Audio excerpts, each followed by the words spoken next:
La auténtica historia de los tres cerditos por S. Lobo, según se la contaron a Jones Ciesca, ilustrada por Lane Smith, editorial Thule. Es conocido por todos el cuento de los tres cerditos, o al menos todos creen que lo conocen. Pero les voy a contar un secreto. Nadie conoce la auténtica historia porque nadie ha escuchado mi versión del cuento. Yo soy Silvestre B. Lobo. Pueden llamarme Sil.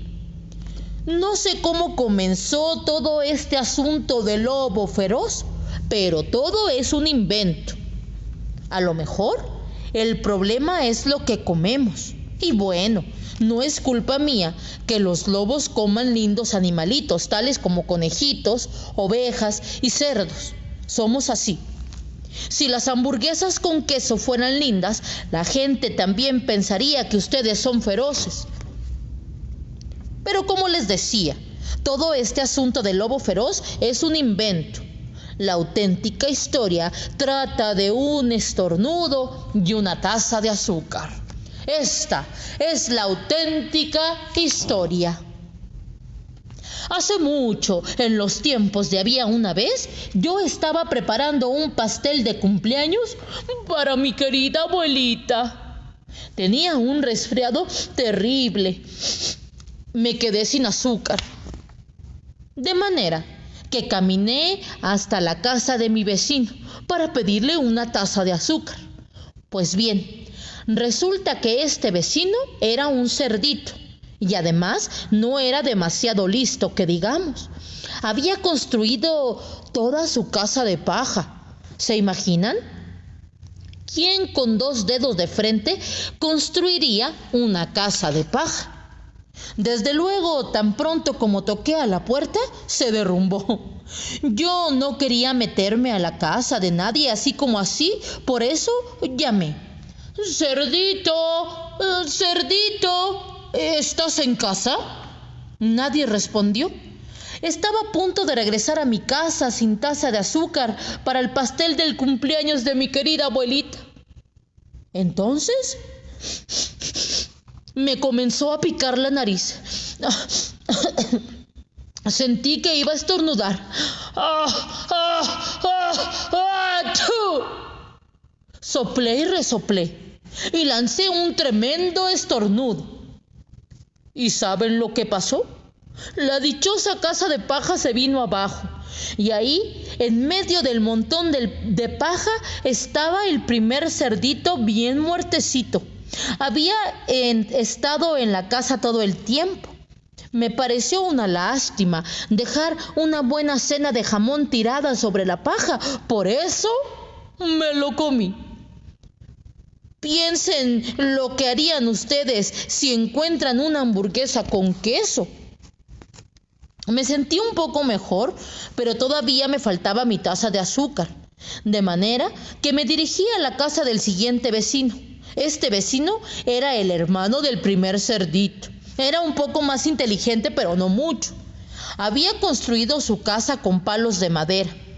Toqué el timbre de la casa de madera, nadie contestó y llamé. Señor cerdo, ¿está usted allí? Me contestó gritando. Vete, lobo, no puedes entrar, me estoy afeitando el hocico. Apenas había puesto mi mano en el picaporte de la puerta cuando sentí que venía otro estornudo.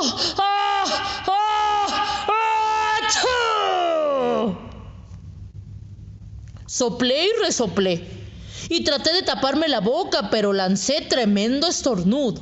Y no lo van a creer, pero la casa de este individuo también se vino abajo como la de su hermano. Cuando el polvo se disipó, allí estaba el segundo cerdito, bien muertecito. Palabra de lobo. No necesito recordarles que la comida se echa a perder si se deja al aire libre. Por eso hice lo único que podía hacerse. Cené otra vez. ¿Acaso ustedes no se hubieran comido un segundo plato? Me empecé a sentir horriblemente lleno, pero estaba mejor del resfriado y todavía no había conseguido esa taza de azúcar para el pastel de cumpleaños de mi querida abuelita. De manera que me dirigí a la siguiente casa. Resultó ser hermano del primer y del segundo cerdito. Debe de haber sido un genio de la familia. Había construido su casa de ladrillos. Toqué en la casa de ladrillos y nadie contestó. Y llamé. Señor Cerdo, ¿está usted ahí? ¿Y saben lo que me contestó este puerquito grosero? Fuera de aquí, lobo, no me molestes más. Vaya falta de modales. Seguro que tenía un saco lleno de azúcar y ni siquiera quería darme una tacita para el pastel de cumpleaños de mi querida abuelita. ¡Qué cerdo! Estaba a punto de regresar a la casa y quizá hacer una tarjeta de cumpleaños en vez de un pastel, cuando sentí nuevamente mi resfriado. ¡Achú! Soplé y resoplé y estornudé una vez más. Entonces el tercer cerdito gritó: ¿y que tu querida abuelita se siente en un alfiler? Normalmente soy un tipo muy tranquilo, pero cuando alguien habla así de mi querida abuelita, pierdo un poquito la cabeza. Por supuesto que cuando llegó la policía yo trataba de tumbar la puerta del cerdito y todo el rato había estado soplando y resoplando y estornudando, armando un verdadero escándalo. Todos los periodistas se enteraron de los cerditos que me había cenado.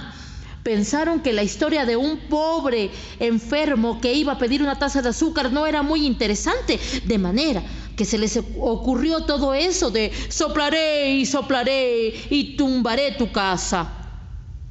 Y me convirtieron en el lobo feroz.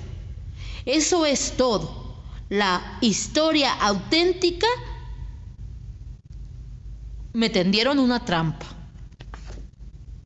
Pero tal vez tú puedas prestarme una taza de azúcar.